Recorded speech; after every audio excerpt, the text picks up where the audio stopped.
Creating a healthy lifestyle, long-term weight loss, and maintenance strategies by Katherine Hood with Power Up.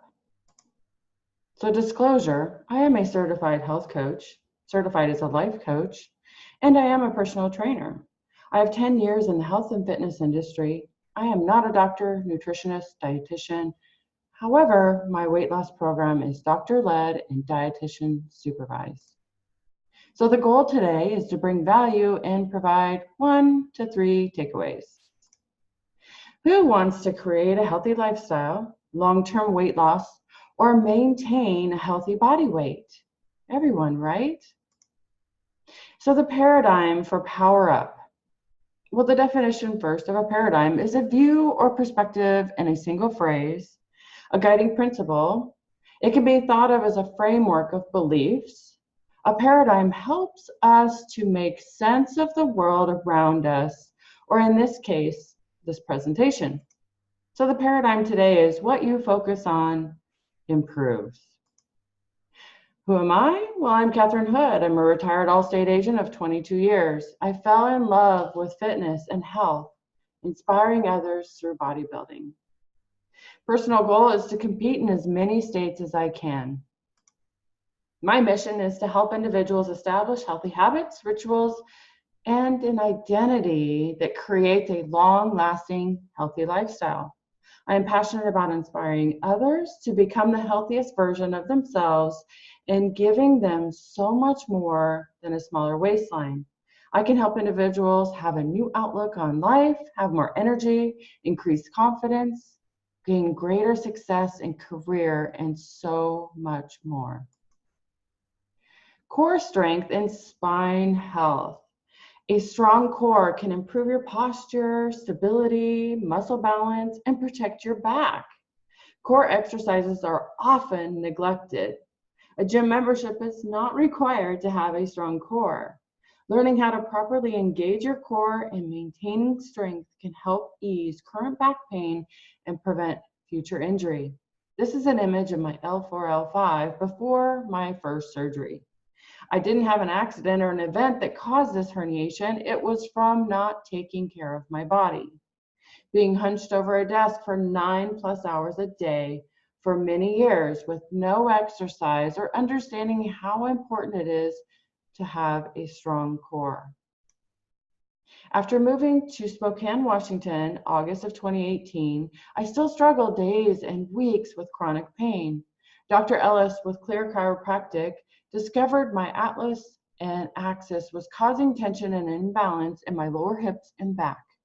After her treatment, I am now able to train in the gym more effectively and have daily activities that are less painful. So how do we establish a healthy lifestyle and healthy weight? Is it a diet? Absolutely not. A diet is temporary. Diets are painful. They're restrictive. They lack nutrients that we need, eliminating entire food groups, deeming them as bad. They often cause psychological impacts, increasing our stress hormones as well. Every diet with a drastic weight loss, there's a loss of valuable muscle. When our weight is put back on, what's gained back? Well, it's all body fat. Identity. We all have an identity, how we view ourselves and what others perceive of us. So here's my journey. Today's presentation will include a little bit of my own personal journey. My identity used to be, before starting my journey, was a driven workaholic. I sat at my desk 9+ hours, often with little to no breaks, lack of hydration, poor quality food, zero movement, no recovery or self-care. This was all on my own terms or my ignorance. We are all a product of our habits. There's always a positive intention behind our habits, the good and even the bad.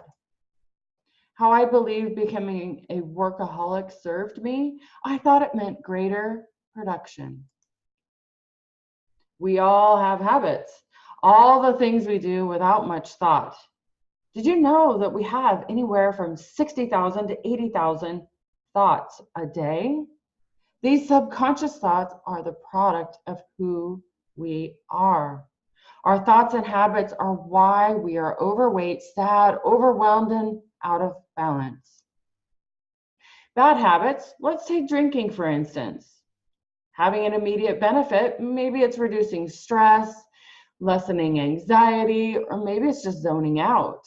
But these have a long-term negative effect, weight gain, and many health risks. So good habits, well, take working out for instance, often has little short-term benefit. Usually quite the opposite is true. We're sweating, we're sore, it's time-consuming, or maybe even painful. But a long-term benefit would be sexy, strong body, longer life, and better health. What I know now, I have taken better care of myself. If I would have been that way, more attentive, gotten less sick, been a better mother, a better wife, more productive, felt better, less moody, been even more successful, avoided several surgeries as well. If I would have just had a little more balance in both my health and my life. My focus used to be clouded. So the sacrifice.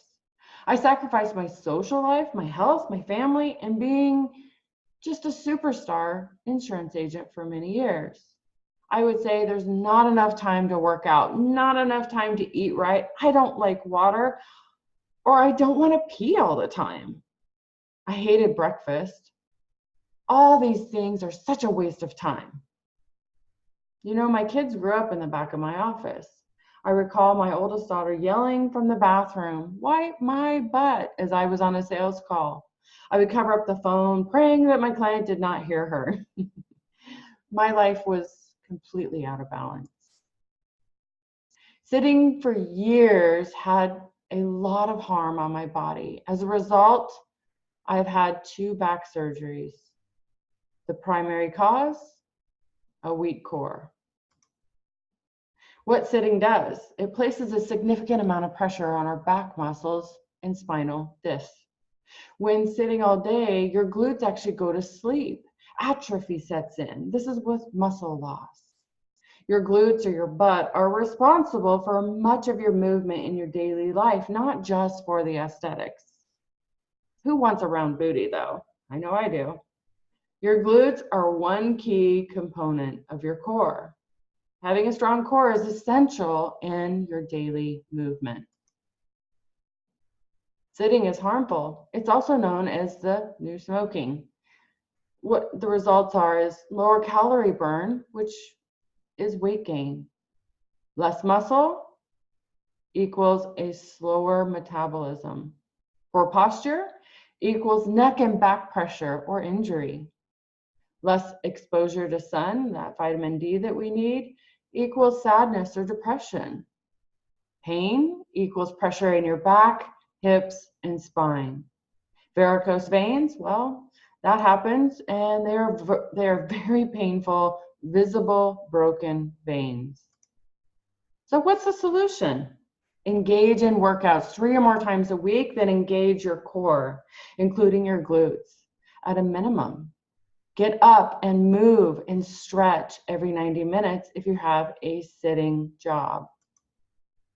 How many minutes or hours do you work out a week? How many steps do you get in if you have a tracker? The goal would be 150 minutes of moderate intensity workout each week, or 30 minutes 5 times a week. If you're using a tracker, the goal would be 10,000 true steps a day. So my story continued.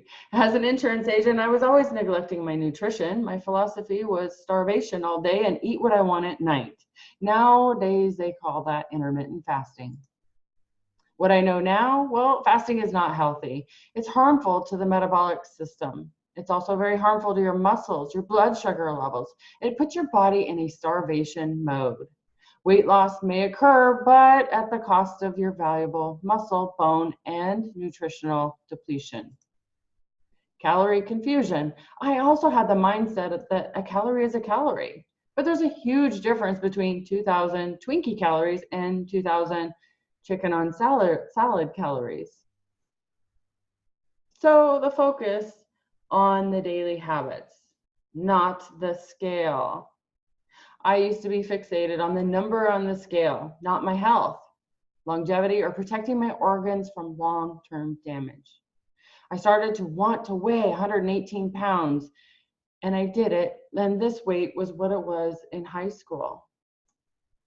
So putting so much pressure or emphasis on the scale leads to shortcuts, destructive behavior, quick fixes, and sabotage. You know, I used to be wired and tired. I would wake up, drink espresso until 2 o'clock, which is a stimulus, eat something out of my drawer, which would be typically an old stale granola bar or Halloween candy. The sugar is what was keeping me from crashing.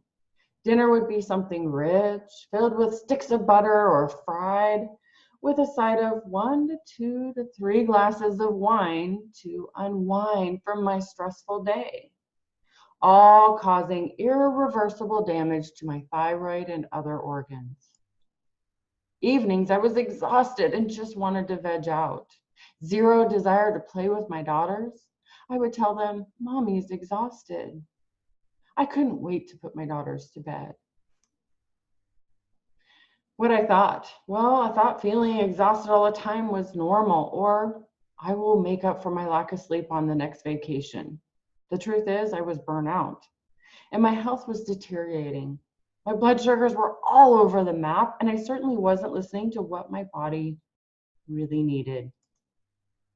I had no self-care, zero concern for my long-term health. I had no friends, no time or energy for that.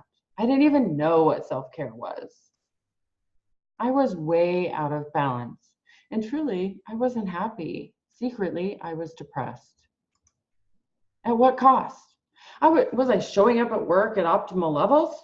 Being the best mother and wife I could be? Did I feel good? No. This was my normal. Everyone was doing it. In casual conversation, everyone complained about how tired or exhausted they were. It was the social norm. What does feeling good actually feel like? I didn't know. I honestly did not know what feeling good even meant, or it was even possible to have energy or be excited to even be at work. Everyone complains about how tired or exhausted they are. The fancier the car or the bigger the bags under their eyes are. So what was my priority? What was I focused on? Definitely not my health. I was hitting rock bottom, and I knew something had to change. What I needed was education and help. I needed to learn how to reset, recover, rest, reboot, and establish self-care. I needed to hydrate and fuel my body properly. I needed to change my environment. I needed to have some goals, find some passion, give back and inspire in my community, create friendships and relationships with people outside of my work. I needed to show up as an energetic mother and wife.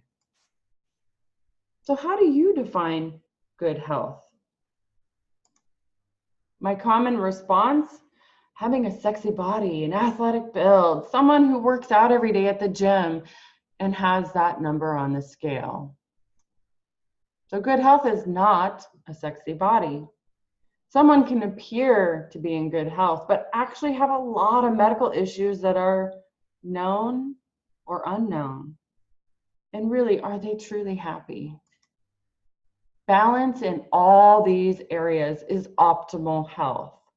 Having a healthy weight, the quantity and quality of sleep, which is always underrated, hydration that is consistent, nutrition, not a diet, but food is fuel.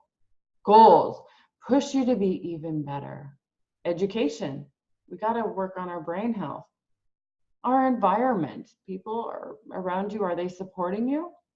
Family, is there a happy dynamic? Love, giving you purpose. Social life, we are social creatures, you know. Spirituality, whatever that looks like for you. Maybe it's just simply grounding or meditation.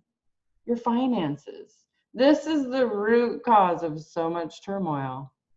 Your mindset, is it positive? Movement or exercise? Do you have fun or recreation so you can experience life? Community provides fulfillment. Career and business give you meaning. Do you go to the doctor regularly and get your blood work checked?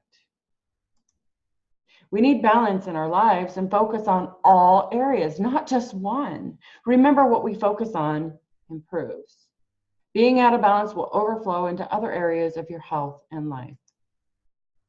We all have seasons where things get a little bit out of balance, but don't make it an excuse or let it derail you long term. Here's an example. Going to college or striving for a degree, the education piece might be in the heavier department. But what is suffering as a result? We only have 100% to give. So here's typical. Often people are either broke and have a lot of time, or have no time and lots of money. These are both examples of imbalances. So we have 24 hours in a day. What are you doing with all of your time? To perform optimally, be the most fulfilled, show up eager and highly effective, we need to sleep 8 hours a day, work 8 hours, and do the things that you love and enjoy the remaining 8 hours of the day.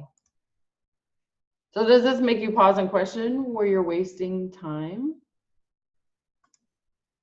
What are your time wasters? Are you mindlessly checking your cell phone 150 times a day? That's the average. Scrolling on social media and other useless information? Are you filling your mind with negative news? Are you checking your email hourly, wading through useless marketing surveys and quizzes? Are you getting lost in the drama of people that don't have the same goals or ambitions that you do? Are you binge watching TV shows that have zero educational value and take up space in your mind? Are you going home and mindlessly playing video games or watching sports on the couch? Are you spending time drinking at the bar? Unplug from social media. Have a trusted person change your passwords on your social media accounts Monday and give you the passwords on Friday night. Kind of extreme. Think of your brains as if it's a new iPhone. Don't waste your memory on games or useless apps. Here are the 11 things poor people do that rich people don't. They watch TV every single night. They eat a lot of fast food, watch tons of sports. They focus on obstacles rather than opportunities. They typically have bad hygiene. They blame others for their problems. They spend time with the wrong people. They don't go to the doctor regularly. They never follow through on anything. They don't read, and they don't invest in themselves. So what's your identity? Or maybe it's your personal mantra in one sentence.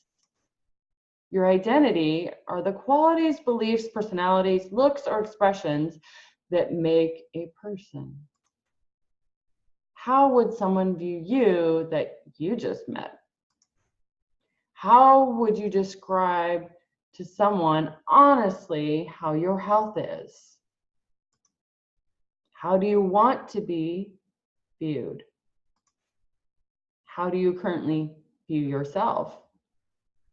Is it love life? Are you clean, successful, confident, ambitious, fit, healthy, driven, passionate, motivated, inspiring, creative, powerful? Or do you currently view yourself as just getting by, lazy, jokester, loud, sloppy, moody, tired, lost, burnout? Perhaps you've given up. Identity is powerful. Embodying the identity you want to be viewed as is fully dependent on your own self, your choices, your actions, and how you think about yourself. Remember, what you focus on improves.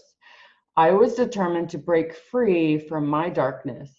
I joined a gym and created friendships and bonds with people in the bodybuilding community, every year increasing my knowledge and fine-tuning my physique.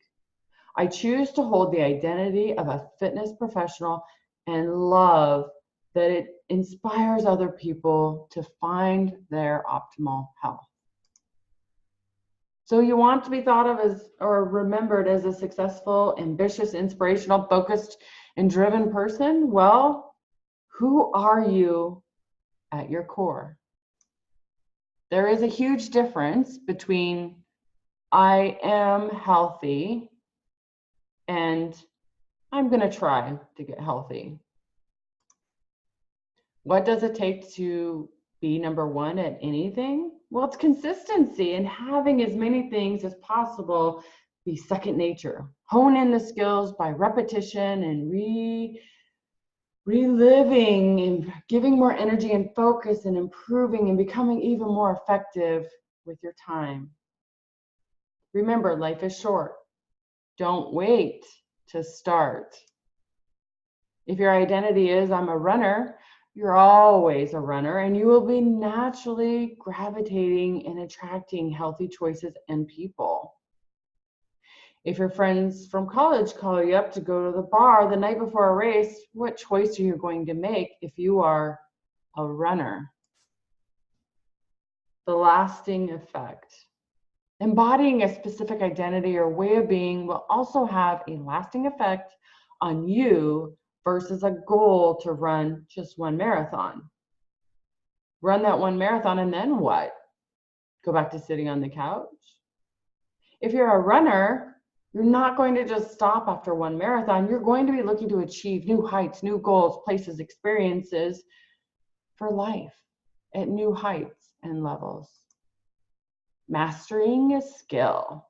To master any behavior or be the best at anything, you have to be consistent and do actions so many times that it's subconscious. That's how you get to mastery level. This can apply even to small daily habits. So it takes a high level of commitment, right? Athletes, for instance, Olympians, focus on shaving 1/100th of a second off over 4 years.